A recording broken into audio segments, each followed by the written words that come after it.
Feel comfortable. Allow your feet to rest fully upon the floor. Let your shoulders soften. Let your hands rest easily in your lap.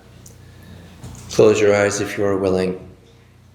Take a deep breath and be at ease.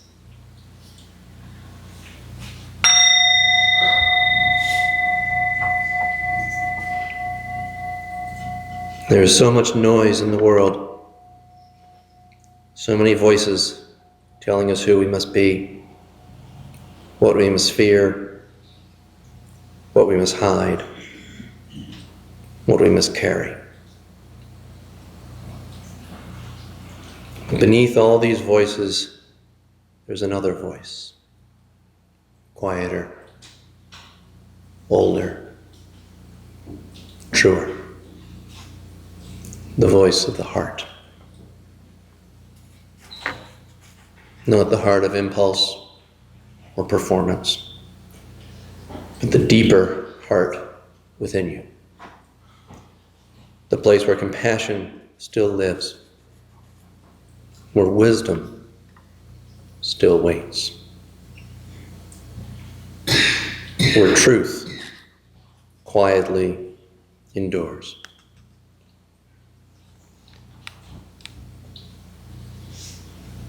For a moment, imagine that within your chest there is a small, locked room. A room you may not visit often. A room where grief may be waiting, or tenderness, or memory, or courage, or longing, or love. Now imagine yourself standing gently before the door. No force, no judgment, only presence. And in your hand is a key. The key is honesty. Not perfection, not certainty, just honesty. As you breathe, imagine unlocking that door and simply notice what is there.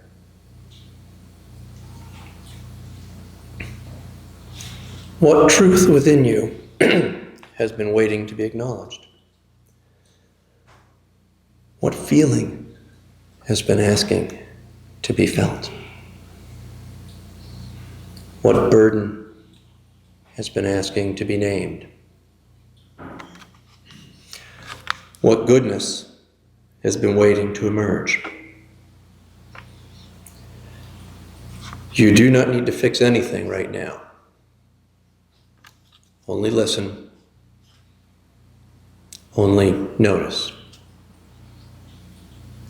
Only allow yourself for these few moments to become fully present in your own soul. Take one more slow breath in and out.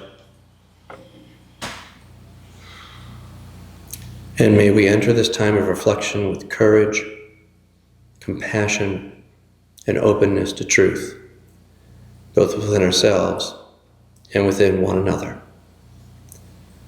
Take one final breath and return.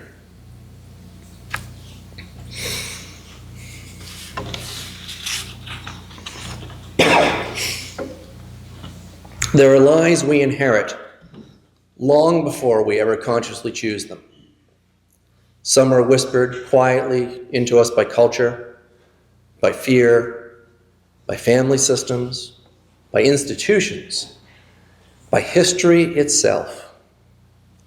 Others arrive loudly, wrapped in slogans and certainty. And over time, many of us begin carrying these lies so long that they start to feel like truth. One of the deepest lies human beings carry is the belief that strength means hardness. That to survive, we must shut down tenderness. That vulnerability is weakness. That compassion is naive. That grief should be hidden. That to be strong, we must be emotionally unreachable. And on Memorial Day weekend, that lie matters. Because behind every flag placed in the ground is a human life. Behind every folded uniform is someone's child, someone's partner, someone's best friend. Behind every military cemetery is not abstraction, but grief, real grief, human grief.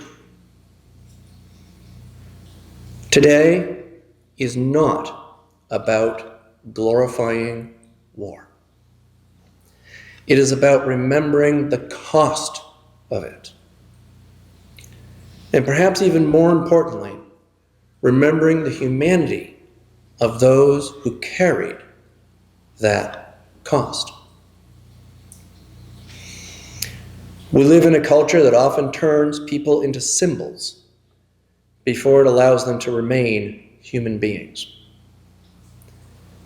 Soldiers become symbols. Protesters become symbols. Immigrants become symbols. Political opponents become symbols. Entire groups of people become flattened into ideas instead of encountered as souls. But the spiritual life always calls us back toward personhood, back toward seeing, back toward remembering that every human being counts, and that every human being contains an interior world as complicated and as fragile as our own. Many veterans carry invisible wounds. Others carry visible ones. Some return home carrying trauma, guilt, confusion, hypervigilance, sorrow, or moral injury. The pain that comes when someone's conscience has been wounded by what they experienced or participated in. And yet another lie our culture teaches is this: that pain should remain private. That struggling means failure. Asking for help is weakness. That healing should happen silently and quickly. But healing rarely works that way. Healing usually begins the moment we stop pretending. The moment someone finally says, "I'm not okay. I'm tired. I'm carrying something heavy. I don't know how to put it down." Spiritually speaking, truth-telling is holy. Not performative truth-telling, not weaponized honesty, but the sacred courage of becoming real.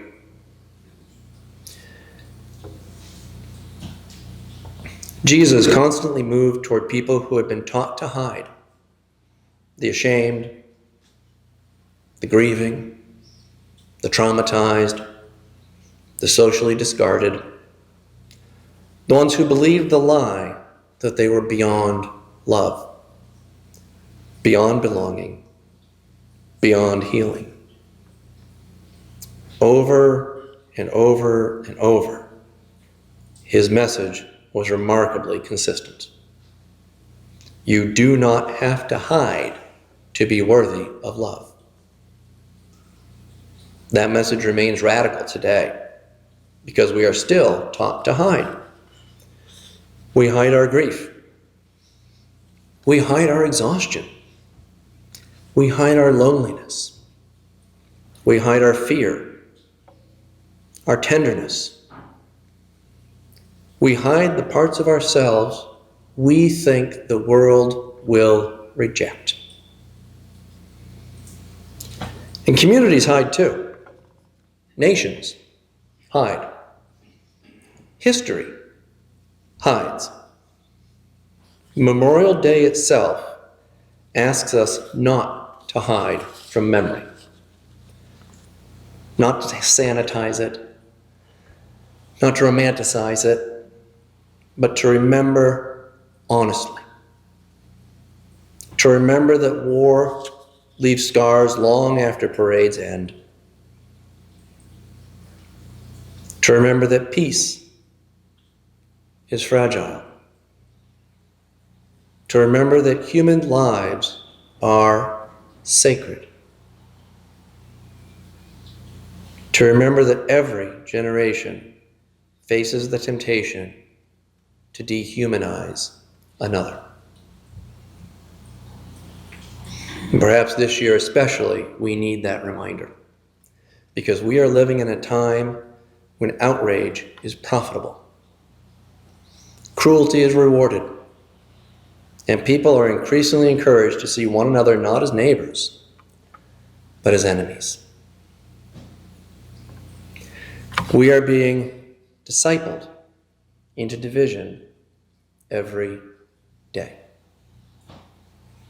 And if we are not careful, we begin carrying lies about each other. That some people are disposable, that empathy is weakness, that domination is strength, that only certain kinds of people deserve dignity.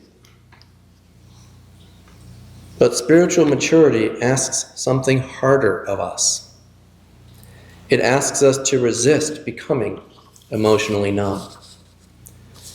It asks us to remain human in an age that profits from dehumanization.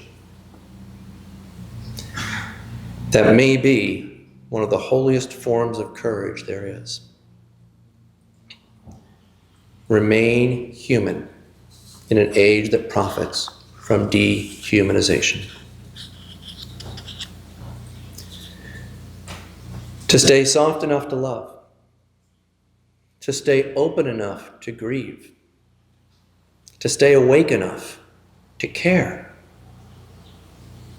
Not because it is easy, but because it is necessary. The great lie is that compassion changes nothing. History says otherwise. Every movement toward justice began because somebody refused to stop seeing other human beings as human beings. Every act of mercy begins there too. And so perhaps the question before us this Memorial Day is not simply how we honor the dead, but how we honor the living. How we care for those carrying burdens no one else can see. How we make room for truth.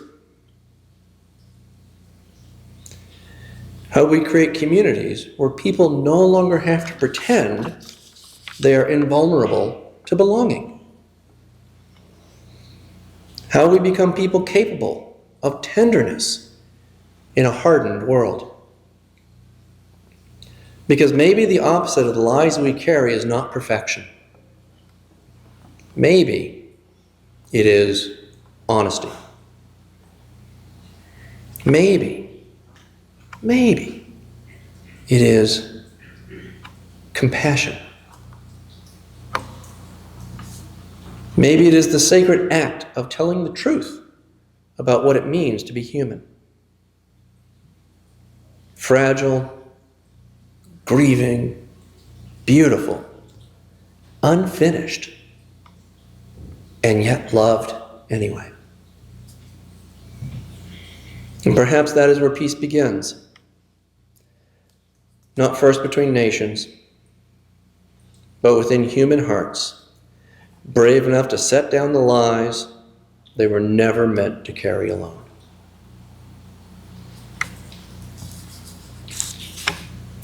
Please rise as you're able for our closing hymn, number 95. There is more love somewhere, and then remain standing for the words to carry with us and the benediction, which are found in your order of service.